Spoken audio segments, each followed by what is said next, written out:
Tout a commencé au bord d'un fleuve. Le Sénégal d'un côté, la Mauritanie de l'autre. Deux peuples liés par l'histoire, séparés par une ligne d'eau. Et un jour, cette ligne s'est mise à saigner.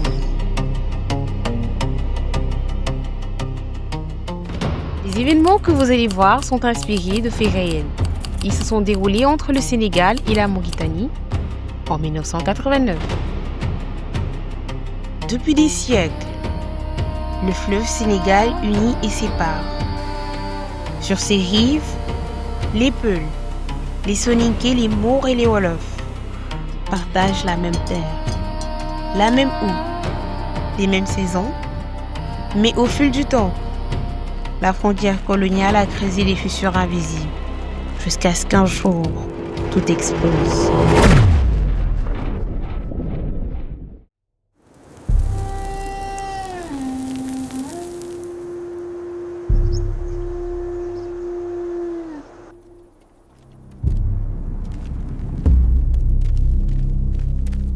Les sécheresses successives, la construction du barrage de Diama, les réformes foncières, l'équilibrage entre éleveurs et cultivateurs s'effondre, les morts venus du nord s'installent, les terres manquent, les tensions montent.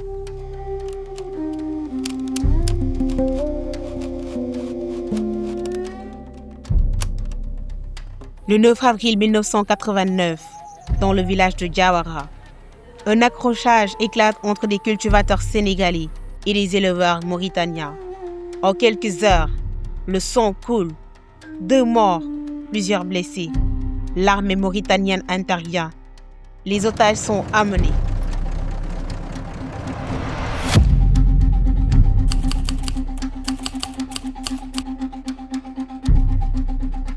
La nouvelle se propage à Dakar, Pikine, Kourounar. La colère explose. Les boutiques mauritaniennes sont brûlées. Ceux qui abritent un mort sont eux-mêmes attaqués. La vengeance devient loi.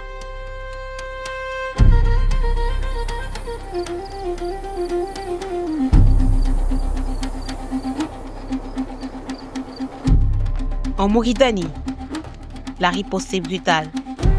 À Nouakchott, Rosso, Kaédi, des dizaines de Sénégalais sont lynchés, mutilés, brûlés vifs. Certains sont castrés. L'horreur change de vie.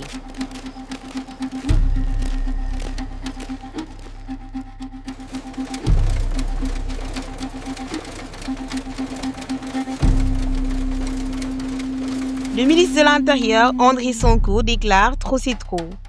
Le journal Le Soleil publie la cause en une. Elle enflamme le pays. Le président Abdou Diouf décrète l'état d'urgence.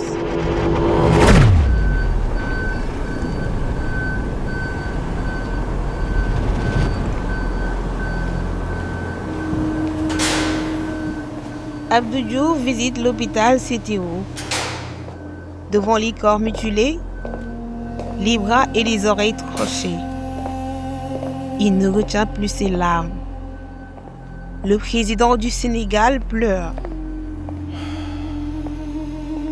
Pour la première fois, le pays comprend la gravité du drame. Les avions se succèdent. La France, l'Espagne, l'Algérie et le Maroc organisent le pont aérien. 70 000 Sénégalais et 160 000 Mauritaniens sont rapatriés. Les familles sont déchirées. Le fleuve devient une frontière de douleur.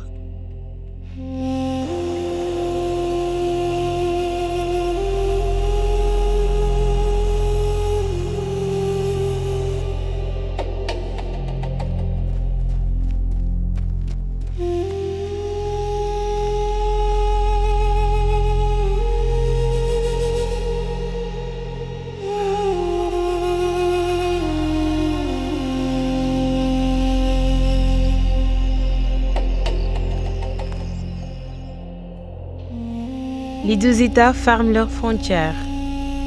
Les terres se vident, les marchés se taisent. Les familles séparées par le fleuve ne se reverront plus. Le silence s'installe.